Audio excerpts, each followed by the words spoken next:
वैदिक कशा संदर्भात आपण निवेदन दिलेलं आहे आणि काय मागणी आहे?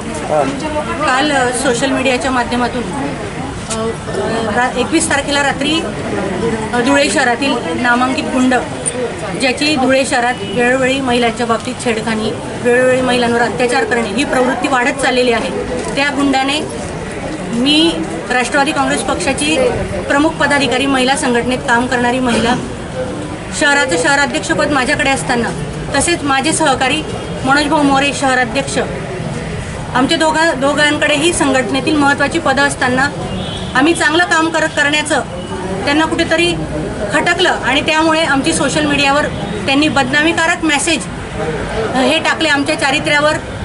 मनोज मोरे माझे पती तसेच मनोज मोरे यांच्या पत्नी भारती मोरे यांच्या चारित्र्यावर शिंतोडे उडवण्याच्या दृष्टीने देवा सोनार नामक गुंडाने, या गावगुंडाने आमच्या बाबतीत वाईट मेसेज टाकले, आमची बदनामी करण्याचा प्रयत्न केला, आमच्या चारित्र्यावर शिंतोडे उडवण्याचा प्रयत्न केला, जेणेकरून आता तरी हे घरात बसतील अशा पद्धतीने यांनी काम करू नये असा त्यांचा त्या ठिकाणी हेतू असावा आणि तो हेतू त्यांनी त्या ठिकाणी डोळ्यासमोर ठेवून तसे आरोप आमच्यावर केलेत. परंतु एक राजकीय पक्षात काम करत असताना सामाजिक बांधिलकी ठेवून नेहमीच महिलांसाठी मी स्वतः काम करत असते आणि अशा प्रकारे ज्या ठिकाणी महिलांवर कुठे अन्याय अत्याचार होताना दिसत असेल, कुठे महिलांच्या बाबतीतले प्रश्न असतील, त्या ठिकाणी सर्वच सामाजिक संघटना, सर्वच राजकीय पक्ष हे महिलांच्या बाजूने उभे असतात. अशा परिस्थितीत त्याने एका सामाजिक संघटनेवर काम करणाऱ्या महिलेवर अशा प्रकारचे बदनामीकारक, तिच्या चारित्र्यावर शिंतोडे उडवण्याचा मेसेज जो टाकलेला आहे तो मेसेज अत्यंत चुकीचा आहे.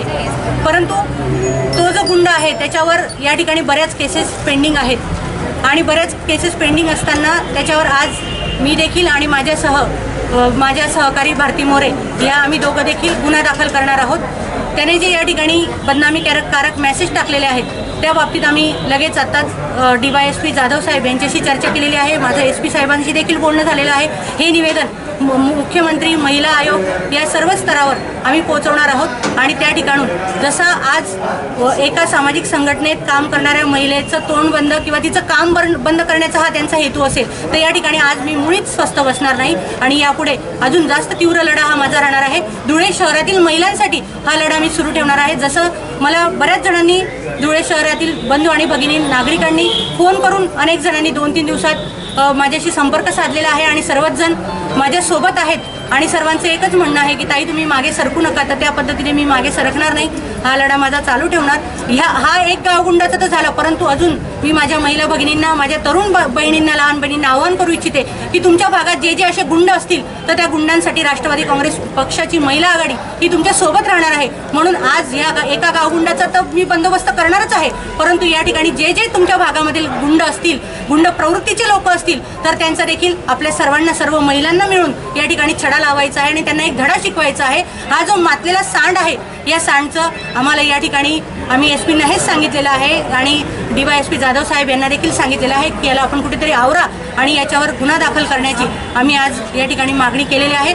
यात आज स्वयंस्फूर्तीने या ठिकाणी अनेक महिला, जेव्हापासून त्यांना सोशल मीडियाचा हा मेसेज समजला तेव्हापासून अनेक महिला या स्वयंस्फूर्तीने आमच्या सोबत आल्या. त्या सर्व महिलांचे देखील मी आभार मानते आणि अशाच प्रकारे हा लढा आमचा सुरू राहणार आहे. लवकरच त्याला त्याची अद्दल ही घडवल्या वाचून आम्ही स्वस्थ बसणार नाही.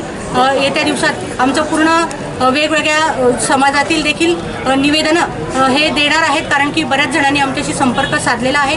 ते देखील यापुढे काय त्यांचं प्लॅनिंग आहे, ते कसे निवेदनं द्यायचे आहेत हे देखील बरेच जण सामाजिक स्तरातून देणार आहेत आणि या गावगुंडाचा आम्ही बंदोबस्त करणार आहोत.